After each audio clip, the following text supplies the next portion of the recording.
Hello बच्चों, मैं मनोज शर्मा एक बार फिर से आप सभी का स्वागत करता हूं मेरे आज के इस वीडियो में। बच्चों, आज के वीडियो में हम लोग करेंगे 10th क्लास का मैथ्स का चैप्टर नंबर 3। यहां पर हम चैप्टर नंबर 3 जिसका नाम है pair of linear equations in two variables के बारे में यहाँ पे बात करने वाले हैं।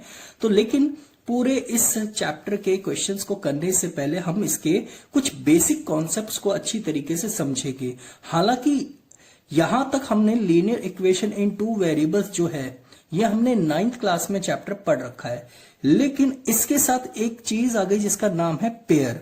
तो हमें समझना होगा कि आखिर 10th क्लास में इस चैप्टर में ऐसी क्या खास बात है जो हमने 9th में नहीं पढ़ी थी। तो उससे पहले हमें यहाँ पे कुछ बेसिक कॉन्सेप्ट्स को समझना होगा। जैसे आप देख सकते हो linear equations in two variables क्या होता है। An equation of the form ax plus by plus c equals to 0 where a, b and c are real numbers and a and b are not both 0 is called a linear equation in two variables। यहां पे linear equations in two variables का मतलब ये है कि यहां पर आप देख सकते हो x के साथ कोएफिशिएंट यहां पे a है, y के साथ कोएफिशिएंट यहाँ पे b है और c को हम कांस्टेंट टर्म कहते हैं। आप देख सकते हो यहाँ पे x की पावर 1 है, जब कुछ नहीं होता तो वहां 1 माना जाता है, यानी कि डिग्री से हम 1 कह सकते हैं। y की भी डिग्री यहाँ पे 1 है। जब किसी भी वेरिएबल्स की डिग्री 1 होती है तब हम उसे लीनियर इक्वेशंस कहते हैं। क्योंकि यहाँ पे दो वेरिएबल्स आपको नजर आ रहे होंगे, एक x और एक y, इसलिए इस इक्वेशन का नाम पड़ गया linear equations in two variables. Two variables इसलिए क्योंकि यहां पर x भी आ रहा है और y भी आ रहा है। लेकिन इस इक्वेशन की खास बात जो ये है, जो आप लोगों को समझनी पड़ेगी, वो ये कि a की वैल्यू 0 नहीं होनी चाहिए और यहां पर b की भी वैल्यू 0 नहीं होनी चाहिए। अगर a भी 0 हो जाएगा और b भी 0 हो जाएगा तो यहां पे कोई इक्वेशन बनके नहीं आएगी। इसलिए यहां पे ये बात लिखी गई है कि a and b are not both 0 is called a linear equations in two variables। For examples आप देख सकते हो 2x plus 3y plus 5 equals to 0 और 2x plus 3y equals to -5। तो आप देख सकते हो ये दोनों ही क्या हैं, लीनियर इक्वेशंस हैं। Is a linear equations in two variables, क्योंकि यहां पे x भी आ रहा है और y भी आ रहा है। फिर बात अगर हम करें कि लीनियर इक्वेशन क्या होता है, तो इसके बारे में तो मैंने शायद आप लोगों को अभी अभी बता दिया कि लीनियर इक्वेशन का मतलब ये होता है जहां पर किसी भी वेरिएबल्स की हाईएस्ट पावर, यानी कि जिसे हम डिग्री कहते हैं, वो 1 हो। जब हाईएस्ट पावर या डिग्री 1 होती है तो अब हम उसको कहते हैं कि ये लीनियर इक्वेशंस हैं। फिर बात अब हम करते हैं मेन बात कि आखिर pair of linear equations in two variables का क्या मतलब है। इससे पहले कि मैं आपको इसे समझाऊं, आप इतना समझ लेना कि यहां पे पेयर का मतलब होता है जोड़ा, जैसा कि आप सभी को पता है। तो सवाल ये आता है कि यहां पे पेयर वर्ड यूज क्यों हुआ है, क्योंकि आप लोगों को याद होगा कि 9th क्लास में हम लोगों ने जब linear equations in two variables किया था चैप्टर, तो वहां पे सिर्फ सिंगल इक्वेशन दे रखी थी, जिसमें आपको कहा जाता था कि फाइंड 4 डिफरेंट सॉल्यूशंस, या फिर उसी का आपको ग्राफ बनाने के लिए कहा जाता था। लेकिन यहां पर पेयर का मतलब यह है कि यहां पे अब की बार आपको 10th क्लास में सिंगल इक्वेशन नहीं दी जाएगी, आपको 2 इक्वेशंस एक साथ दी जाएगी, और 2 इक्वेशंस एक साथ देने को ही हम बोलते हैं pair of linear equations in two variables. अब आप देख सकते हो इसमें क्या लिखा है, if we consider two linear equations, यहां पे आप देखना two linear equations in the same two variables x and y। अगर आपकी ऐसी 2 लीनियर इक्वेशंस हैं जिनमें वेरिएबल्स सेम आ रहा है, जैसे कि फर्स्ट इक्वेशन में भी x और y आ रहा है और सेकंड इक्वेशन में भी x और y आ रहा है, तो हम कह सकते हैं are called a pair of linear equations in two variables. तभी हम उसे कह सकते हैं कि ये pair of linear equations in two variable का पार्ट है। फॉर एग्जाम्पल्स आप देख सकते हो 2x plus 3y plus 5 equals to 0 है, x plus 2y minus 6 equals to 0 है। मान लेते हैं ये फर्स्ट इक्वेशन है, आप देखोगे इसके अंदर x और y आ रहा है और यहां पे x और y सेकंड इक्वेशन में भी आपको नजर आ रहा है। यानी कि 10th क्लास में इस चैप्टर में क्या खास होने वाला है? 10th क्लास में इस चैप्टर में खास यही है कि आपको सिंगल इक्वेशन नहीं दी जाएगी, आपको दो इक्वेशंस एक साथ दी जाएगी और उन दोनों इक्वेशंस में आपको ये कह रखा होगा कि x और y की वैल्यू को फाइंड करो। तो सबसे पहला जो टॉपिक है वो मैं आपको यही सिखाने वाला हूं कि x और y को किस तरीके से हम लोग फाइंड करते हैं और इसके कुछ डिफरेंट मेथड्स बनाए गए हैं जो कि हम अभी आपको थोड़ी देर में बताने वाले हैं। अगर हम बात करें जनरल फॉर्म कह लो या आप स्टैंडर्ड फॉर्म कह लो, एक ही बात होती है। General form of a linear equations in two variables कि आखिर इसकी स्टैंडर्ड फॉर्म क्या होती है। स्टैंडर्ड फॉर्म का मतलब आप ये समझ लो कि दोनों इक्वेशंस को लिखने का तरीका क्या हो सकता है। तो आप देखोगे पहली equation a1x b1y plus c1 equals to 0। a1 का मतलब x का कोएफिशिएंट, b1 का मतलब y का कोएफिशिएंट और c1 कांस्टेंट है आपकी।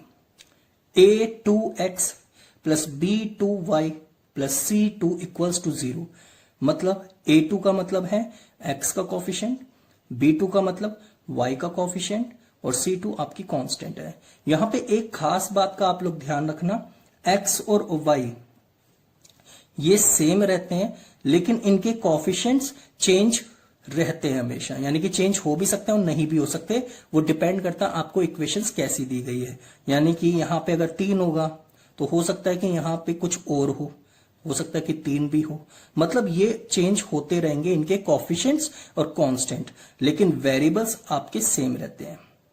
Where a1 b1 c1 a2 b2 c2 are all real numbers and a1 का स्क्वायर प्लस b2 का square not equals to 0, a2 का स्क्वायर प्लस b2 का स्क्वायर नॉट इक्वल्स टू 0। यहां पे ये बात ध्यान देने वाली है कि यहां पे अगर मैं a1 का स्क्वायर कर दूं जो कि x का कोएफिशिएंट है और b1 का स्क्वायर कर दूं जो कि y का कोएफिशिएंट है, इनकी वैल्यू प्लस करने के बाद यानी कि स्क्वायर को भी प्लस करने के बाद 0 के इक्वल नहीं होंगी। ऐसी ही चीज सेम यहां पे भी है। मान लो जैसे कि आप एग्जांपल के तौर पे समझ सकते हो, a1 की वैल्यू मान लो 2 है तो मैंने इसका 2 का स्क्वायर कर दिया, b1 की वैल्यू 3 है, 3 का स्क्वायर कर दिया। तो आप देखोगे सॉल्व करके देखो, 2 का स्क्वायर होता है 4, 3 का स्क्वायर होता है 9, आपका ये आ गया 13। अब ये 13 कहीं से भी 0 के बराबर नहीं है ना, आप लोगों को दिखाई दे रहा होगा 13 तो कहीं से भी 0 के बराबर नहीं होता, तो इसे हम लिख सकते हैं नॉट इक्वल्स टू 0। सेम चीज यहां पे होगी और सेम चीज इस इक्वेशन में है। तो यानी कि यहां तक आपको जो मैंने बातें बताई एक बार मैं आपको फिर से रिपीट कर देता हूं। हमने यहां तक अभी तक पढ़ा कि linear equation in two variables क्या होता है। तो हमने देखा कि ये तो 9th क्लास में भी हम लोग पढ़ चुके हैं कि linear equation in two variables का मतलब यहाँ पे ये होता है जहां पर आपको दो वेरिएबल्स दिए जाते हैं और उनकी हाईएस्ट डिग्री आपकी 1 होती है। जहां पे कुछ मेंशन नहीं होता ना पावर, तो वहां पे 1 मानी जाती है। तो इसी को हम linear equation in two variables कहते हैं।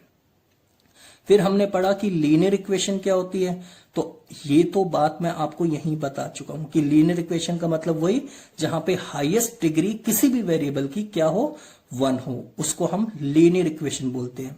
फिर हमने पढ़ा कि pair of linear equations in two variables का क्या मतलब होता है। तो पेयर का मतलब तो आपको इसके नाम में ही इसका आंसर छिपा हुआ है। पेयर का मतलब होता है जोड़ा, जहां पे आपको एक सिंगल इक्वेशन नहीं होगी, आपको डबल इक्वेशंस दे रखी होगी, यानी कि 2 इक्वेशंस दे रखी होगी। जब भी आप 10th क्लास में ये चैप्टर करोगे पेयर ऑफ लीनियर इक्वेशन वाला, तो आपको इस चैप्टर में इक्वेशंस आपको 2 ही नजर आने वाली है और उन 2 इक्वेशंस का आपको अलग अलग तरीके से यूज करके कुछ ना कुछ चीजों को फाइंड करना है। तो यहां तक हमने पेयर ऑफ लीनियर इक्वेशंस का भी मतलब समझ लिया। फिर बात हमने करी जनरल फॉर्म क्या होती है, तो मैंने आपको बता दिया कि जनरल फॉर्म का मतलब होता है उन दोनों इक्वेशंस को लिखने का तरीका। तो हमने देखा कि लिखने का तरीका ये है और ये है, ये फर्स्ट इक्वेशन है और ये सेकंड इक्वेशन है।